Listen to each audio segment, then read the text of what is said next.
బాపట్ల నియోజకవర్గంలో గత 10 సంవత్సరాలుగా నిస్వార్థ సేవ చేస్తున్న వ్యక్తిగా ప్రజలలో గుర్తింపు పొందానన్నారు టీడీపీ అభ్యర్థి వేగేసిన నరేంద్ర వర్మ. దీనికి నిదర్శనం తన నామినేషన్ రోజున 50,000 మంది ప్రజలు భారీ ఊరేగింపుగా తనకి మద్దతు తెలపడమే అన్నారు. రాష్ట్రంలో నియోజకవర్గంలో అరాచక పాలన కొనసాగుతుందన్నారు. ప్రజలకు మంచి జరగాలంటే చంద్రబాబు సీఎం కావాలన్నారు. బాపట్లలో టీడీపీ జెండా ఎగరవేయడం ఖాయమంటున్న నరేంద్ర వర్మతో మా అమరావతి ప్రతినిధి నాగేశ్వరరావు ఫేస్ టు ఫేస్. ఎన్నికల రోజులు దగ్గర పడే కొద్దిగా రాజకీయం రసవత్తంగా మారుతుంది. ఏదైతే బాపట్ల జిల్లా కేంద్రంగా బాపట్ల ఉందో బాపట్ల జిల్లాలో వైసీపీ పార్టీకి టీడీపీ పార్టీకి రసవత్తమైన రాజకీయం జరుగుతుంది. అయితే ప్రతిరోజు కూడా వైసీపీ పార్టీకి టీడీపీ పార్టీకి సంబంధించిన ముఖ్య నేతలు ఆ మాటల యుద్ధాలు పెరుగుతూ ఉన్నాయి. ప్రతిపక్ష నాయకులు ఉన్నారో వర్మ ఆయనకు సంబంధించిన కొంత ఫ్యాక్టరీలు కూడా కలుషితం అవుతున్నాయి, దాన్ని కూడా మూపించే ప్రయత్నం చేస్తారని చెప్తా ఉన్నారు. దీన్ని మొత్తానికి కూడా బాపట్ల నియోజకవర్గం అసలు ఎలా ఉంది, ఏం జరుగుతుందనేది టీడీపీ నేత ఇక్కడ టీడీపీ అభ్యర్థి వర్మ గారిని అడిగి ఆయన మాటల్లోనే అడిగి తెలుసుకుందాం. చెప్పండి సార్, బాపట్ల నియోజకవర్గంలో ప్రస్తుతం రాజకీయం ఎలాగుంది? మీరు ప్రజల్లోకి వెళ్తున్నప్పుడు ఆ ప్రజలు మిమ్మల్ని ఎలా ఆహ్వానిస్తున్నారు, ఆశీర్వదిస్తున్నారు? చాలా ఉల్లాసంగా, జోరుగా, హుషారుగా ఆశీర్వదిస్తున్నారు జనమందరూ. మంచి ప్రభుత్వాన్ని తెస్తున్నాం అని నేనైతే ఈ సందర్భంగా తెలుస్తున్నా. ప్రజారంజకమైన పాలన రాబోయే రోజుల్లో ఉంటుంది. అంతకుమించి నేను ఎక్కువ తక్కువ మాట్లాడదలుచుకోవాలా. జనం బలమే తెలుగుదేశం పార్టీ బలం. జనం ఓట్లతోనే ఎమ్మెల్యే పదవులు, ప్రజలు నాడే ప్రభుత్వాలు అని ఈ సందర్భంగా తెలియజేస్తున్నా. అయితే ప్రధానంగా చూసుకుంటే ప్రజల్లో నియోజకవర్గంలో ఎక్కడికి వెళ్ళినా కానీ వైసీపీ పార్టీకే పెద్ద ఎత్తున ఆహ్వానం పలుకుతున్నారు. ఆ పైన జగన్మోహన్ రెడ్డి కానీ ఇక్కడ నియోజకవర్గంలో తననే ప్రజలు మరలా ముఖ్యమంత్రి కావాలని కోరుకుంటున్నారని చెప్పి చెబుతా ఉన్నారు. అంటే అది వాస్తవేనంటారా? ఎవరికాళ్ళు మళ్ళీ నన్నే చూస్తున్నారు, 100% 170 సీట్లు నేనే గెలుస్తానని జగన్మోహన్ రెడ్డి గారు చెప్పుకున్నారు. చెప్పుకోకపోతే వాళ్ళ ఎన్నికలే చేయలేరు. ఇక్కడ కోన రఘుపతి హ్యాట్రిక్ సాధిస్తానంటాడు. హ్యాట్రిక్ సాధిస్తాడా, ఆయన రెండోసారి గెలుస్తాడా అనేది నిర్ణయించాల్సింది మీ జీటీవీ కాదు, నేను కాదు. ప్రజలు నాడి, ప్రజలు మనోగతం, ప్రజలు ఎవరికి ఓట్లు వేస్తున్నారు అనేది 13వ తారీఖు పని పూర్తయితే దాని రిజల్ట్ జూన్ 4వ తారీఖు తెలుస్తుంది. అప్పుడు ఎవరు ఎటున్నారు, ఎవరు గెలుస్తారు, ఎవరు ఓడిపోతారని ఆ రోజే తెలుస్తుంది. నేను నా అభిప్రాయం మాత్రం నేను చెప్పగలుగుతా. 20,000 పైచీలకు మెజార్టీతో ఇక్కడ మేము గెలవబోతున్నాం. 140 నుంచి 145 సీట్లతో తెలుగుదేశం పార్టీ గెలవబోతున్నది. రాష్ట్రంలో ఎన్డీఏ ప్రభుత్వంలో మేము కలవబోతున్నాం. అయితే మీరు బలంగా లేనా చెబుతున్నారు. అయితే ఖచ్చితంగా జగన్మోహన్ రెడ్డి ప్రవేశపెట్టిన పథకాలు ఏవైతే ఉన్నాయో అవన్నీ ప్రజల్లోకి పెద్దగా వెళ్ళినాయి. ఆ పథకాలు పొందిన ప్రజలందరూ కూడా మేము జన్మలో ఇలాంటి పథకాలు చూస్తామని అనుకోలేదు. ముఖ్యంగా ఈ మన బాపట్ల నియోజకవర్గానికి సంబంధించి ఓటర్లందరూ కూడా ఆ పథకాలు తిని ఆ ఫలితాలకు సంబంధించి ఓట్లుగా మారి మమ్మల్ని గెలిపిస్తారు, ఖచ్చితంగా 30,000 మెజార్టీ పైన వస్తుందని అంటున్నారు. అంటే ఓటర్లందరూ కూడా ఇప్పుడు ఈ సంక్షేమ పథకాలు తీసుకున్న ఓటర్లందరూ కూడా వైసీపీకి వేస్తారంటారా? మీకు ఎవరు చెప్పారో నాకు తెలియదు. నాకు చెప్పిన వాళ్ళ సంగతి నేను చెబుతున్నా. నేను ఇందాక అదే చెప్పే, ఇప్పుడు అదే చెబుతున్నా. ప్రజలు మాత్రమే మంచి ఏంటి చెడు ఏంటి అని గెలిపిస్తారు. ఇక్కడ ఇసుక మాఫియా చేసిన వాళ్ళని, మందు మాఫియా చేసిన వాళ్ళని, టీచర్స్ని మందు షాపుల దగ్గర పెట్టిన వాళ్ళని, అటువంటి ప్రభుత్వాలని ప్రజలు ఎన్నుకుంటారా? రైతుల విషయానికి వస్తే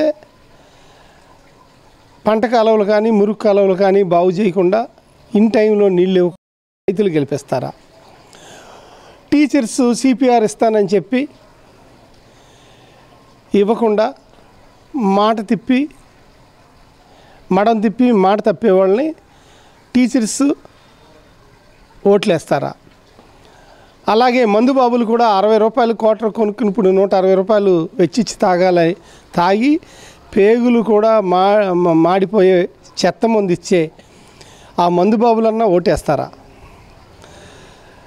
ఇలా ఒక రంగం కాదు, వ్యవసాయ రంగం కాదు, ఉద్యోగాలు కాదు, ఎస్సీ ఎస్టీలకి దగ్గరగా దళితుల కోసం అసలు ఈ ప్రభుత్వంలో బాగా దెబ్బతిన్న వాళ్ళు ఎవరన్నా ఉన్నారంటే దళితులే. 28 పథకాలు వాళ్ళకి తీసేశారు. దళితులు ఓట్లేస్తారా? అమ్మకు బడి అని వాళ్ళు ఇస్తే తల్లికి వందనం అని మేము ఇస్తున్నాం. వాళ్ళ ఒక్క పిల్లోడికి 13,000 14,000 ఇస్తూ ఉంటే నేను ఒక్కొక్కళ్ళకి 15,000 ఇస్తున్నాం. వాళ్ళకి 15,000 రైతులకు ఇస్తుంటే మేము 20,000 ఇస్తున్నాం. మేము ఆర్టీసీలో ఉచితంగా ప్రయాణం ఇస్తున్నాం. రేపు పింఛన్ 4,000కి పెంచిపోతున్నాం. అది చంద్రబాబు నాయుడు గారితోనే సాధ్యం. ఎందుకంటే ఆయన అసాధ్యుడు. నమ్మకం, ఆయన పెట్టుబడి, ముందు చూపు, అటువంటి నాయకుడు మనకి ఇక్కడ ముఖ్యమంత్రిగా ఎప్పుడైతే జరుగుతుందో ఇన్వెస్ట్మెంట్లు వస్తాయి, ఉపాధి వస్తుంది, ఉపాధి వస్తాయి, ఉద్యోగాలు వస్తాయి. వెరసి అమరావతి మళ్ళీ తొందరలో ఆరంభిస్తాం. ఇలా స్టేట్ రీబిల్డ్ చేసి ఈ అప్పులు రాష్ట్రం నుంచి బయటికి వేయటానికి ఈ 5 ఏళ్ళు కాదు, నెక్స్ట్ 5 ఏళ్ళు కూడా చంద్రబాబు నాయుడు గారు ఉంటే మాత్రమే రాష్ట్రం బాగుంటుంది.